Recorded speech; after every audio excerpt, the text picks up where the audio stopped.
Welcome to our channel. Today we how to cancel your subscription with Crunchyroll, full guide step by step clearly. To cancel your subscription with Crunchyroll, start by opening your web browser. Go to the Crunchyroll website. Log into your Crunchyroll account using your credentials. Once logged in, navigate to your profile icon in the top right corner. Click on the profile icon to reveal a drop-down menu. Select the Account Settings option from the menu. In the Account Settings section, look for the Subscription tab.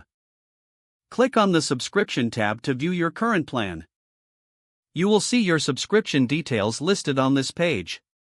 To proceed with cancellation, locate the Cancel Subscription button. Click on the Cancel Subscription button.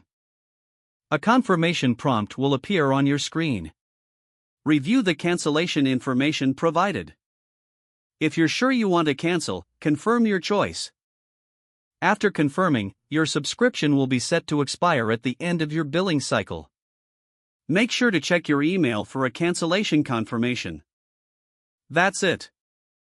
You have successfully canceled your Crunchyroll subscription.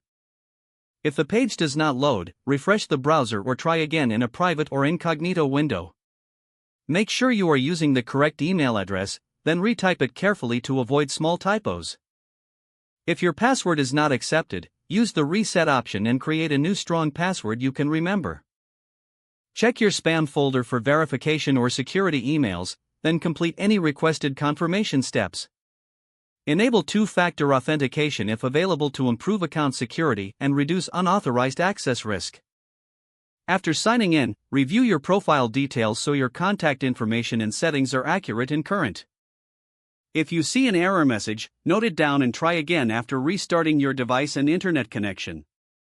Log out when you finish, especially on shared devices, to keep your account and payment information secure. If the page does not load, refresh the browser or try again in a private or incognito window. Make sure you are using the correct email address, then retype it carefully to avoid small typos. Don't forget to like this video and subscribe to our channel for more step-by-step tech guides.